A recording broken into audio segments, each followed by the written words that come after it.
Okay, Rohit Sharma தான் ரஹானே புஜாரா ஒத்துக்கிட்டாரா? அப்படியா? ரோஹித் சர்மாக்கு அவ்வளவு பவர் இருக்கா? இப்ப அடுத்து என்ன பிளான் பண்ணிருக்கீங்க? ரோகோ ரிட்டையர்மெண்ட். எஸ், என்ன பொறுத்த வரைக்கும் யார் தெரியுமா காரணம்? ஹாய் ஃபேன், நான் டைரக்டா கண்டென்ட் குள்ள போயிடுறேன். எஸ், இந்தியா தோத்ததுக்கு யார் காரணம்? ரோஹித்தா, விராட்டா, இல்ல நம்ம பவுலர்ஸா, இல்ல நம்ம பேட்ஸ்மேன்? என்ன பொறுத்த வரைக்கும் யார் தெரியுமா காரணம்? நீங்க, நான். எஸ், நம்ம தான் காரணம். எப்படி நான் சொல்றேன் பாருங்க. ஒரு பாஸ்ட் 1 years பிஃபோர் எல்லா கமெண்ட்டும் என்ன போட்டுட்டு இருந்தீங்க? வி வாண்ட் யங்ஸ்டர்ஸ்க்கு வாய்ப்பு தாங்க. எஸ், பாலிடிக்ஸ் பண்றீங்க, ஏன் யங்ஸ்டர்ஸ்க்கு வாய்ப்பு தரல? We want Sarfaraz Khan, we want Jurel, we want Karun Nair. So அவங்க எல்லாம் ஃபர்ஸ்ட் கிளாஸ் கிரிக்கெட்ல 100, 200, 300 அடிச்சுக்கிட்டு இருக்காங்க. எதுக்கு வாய்ப்பு தர மாட்டேங்க? பாலிடிக்ஸ் பண்றீங்க கிரிக்கெட்லன்ட்டு அப்படின்ட்டு திட்டி கல்வி ஊத்திக்கிட்டு இருந்தோம். எஸ், அதுதான் உண்மை, அப்படிதான் பண்ணிக்கிட்டு இருந்தோம். ஸோ அதுக்கு என்ன பண்ணுவாங்க? செலக்டர்ஸ் என்ன பண்ணுவாங்க? எஸ், சீனியர் பிளேயர் 4 பேர் இருக்காங்க. ரோஹித், விராட், புஜாரா அண்ட் தென் ரஹானே 4 பேர் இருக்காங்க. So we want youngsters force பண்ணும்போது அவங்க என்ன பண்ணுவாங்க? செலக்டர்ஸ், எஸ் யங்ஸ்டர்ஸ் தானே வேணும், கண்டிப்பாக யங்ஸ்டர்ஸ்க்கு வாய்ப்பு தரோம் சொல்லிட்டு யாரை தூக்குவாங்க? ரோஹித்தியா இல்லை விராட்டை தூக்குவாங்களா? எப்படி தூக்குவாங்க? விராட்டுக்கு இருக்க மார்க்கெட்டுக்கு அவரை தூக்குவாங்களா? அண்ட் ரோஹித்துக்கு இருக்க மார்க்கெட்டுக்கு தூக்குவாங்களா? எஸ், அண்ட் மோரோவர் அவர் தான் கேப்டனாக இருந்தார். எஸ், விராட் கோலிக்கு அப்புறம் கேப்டனாக இருக்காரு. ஸோ அவரை தூக்குவாங்களா? ஸோ யாரை தூக்குவாங்க? ஆப்வியஸாக ஸ்கேப் கோட் யாரு இங்கே? Rahane and Pujara. Scapegoat Rahane, Pujara தான், அவங்கள தான் தூக்குவாங்க. எஸ், ஓகே, ரோஹித் சர்மா தான் ரஹானே புஜாரா தூக்கிட்டாரா? அப்படியா? ரோஹித் சர்மாவுக்கு அவ்வளோ பவர் இருக்கா? டெஸ்ட்ல அவ்வளோ பவர் இருக்கா? எனக்கு புரியல.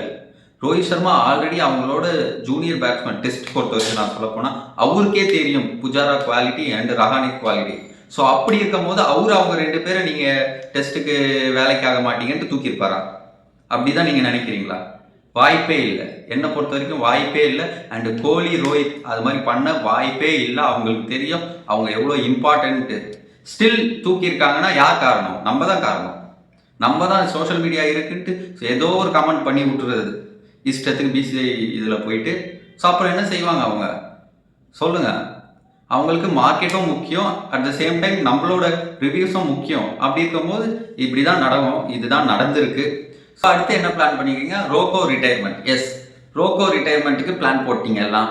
எஸ், எல்லாரும் அதான் பண்ணிக்கிட்டு இருக்கீங்க. கமெண்ட் செக்ஷன் போய் தாறுமாறா ரோகோ ரிட்டையர் போட்டுக்கிட்டு இருக்கீங்க. எஸ், அடுத்து இவங்களையும் அனுப்பி விட்டுருவீங்க. அனுப்பிட்ட பிறகு என்ன பண்ணுவீங்கன்னா, அடுத்த ஒரு சீரீஸ் தோத்தவொடனே என்ன பண்ணுவீங்க? மிஸ்ஸிங் ரோஹித் அண்ட் விராட் அப்படின்ட்டு ஒரு கமெண்ட் வரும். எஸ், அப்படி போட்டுக்கிட்டு இருப்பீங்க. யாருன்னா நீங்களாண்டி? எனக்கு புரியலடா. ஆஸ்திரேலியா டீமை போய் பாருங்க. எல்லாருமே mostly above 50 match test match ஆடிருக்காங்க. ஸோ எல்லாருமே அங்கே எக்ஸ்பீரியன்ஸ் பிளேயர் தான் compared to India. And moreover நம்ம பும்ராவே எக்ஸ்பீரியன்ஸ் பிளேயர் கிடையாது டெஸ்ட்ல சொல்ல போனா. Yes, is a goat of bowling, but still experience பிளேயரான்னு சொல்ல போனா இல்ல. அவரே 50 மேட்ச் டெஸ்ட் மேட்ச் ஆடல. அப்படி இருக்கும்போது and at the same time அங்கேயும் மிச்சல் மார்ஷ் ஃபிளாப் தான் ஆனாரு. ஒரு டெஸ்ட் பேட்ஸ்மேன் ஃபிளாப் தான் ஆனாரு. லைக் ரோஹித் சர்மா. ஸ்டில் அங்க ஏதாவது ட்ரோல் நடக்குதா? இல்ல, வாய்ப்பே இல்லை. சப்போர்ட் பண்ணுவாங்க. அதுதான் difference between Australia and India. சொல்றதுக்கு எதுவும் இல்லை கைஸ். அவங்கலாம் ஆக்சுவலா ரோஹித் அண்ட் கோலி க்ரோர்ஸ் கணக்காக ஏர்ன் பண்ணிட்டாங்க. அவங்க இப்போ உட்காந்து இந்த 2 மேட்ச் ஆடணும் 3 மேட்ச் ஆடணும்ட்டுலாம் இருக்க மாட்டாங்க மைண்ட் செட். அவங்க நினைச்சா ஈஸியா ரிட்டைர்மெண்ட் கொடுத்துட்டு போகலாம். பட் ஸ்டில் அவங்க ஆடுறாங்கன்னா அவங்க ஃபேன்ஸ்காண்டி மட்டுமே தான் ஆடுறாங்க அண்ட் இந்தியாக்காண்டியும் ஆடுறாங்க. ஸோ அதை புரிஞ்சுக்கோங்க. அவங்களோட பெஸ்ட்டை தான் அவங்க கொடுக்க பார்க்குறாங்க. ஒரு எல்லா பிளேயருக்கும் ஒரு பேட் ஃபேஸ் வரும். எஸ், கண்டிப்பாக ஈவன் சச்சினுக்கும் வந்திருக்கு. எல்லாருக்குமே வரும். நம்ம அதை சப்போர்ட் பண்ணணும். நம்ம எப்படி வின் பண்ணாங்க T20, இதே கேப்டன் தான் T20 வேர்ல்டு கப்பில் ஐ திங்க் 30 balls 30 run இருந்துச்சு. அந்த மேட்சை புல் பண்ணாரு. ஸோ அது மாதிரி நம்ம கான்ஃபிடென்ட்டாக இருந்தால் தான் அவங்க கான்ஃபிடென்ட்டாக ப்ளே பண்ணுவாங்க.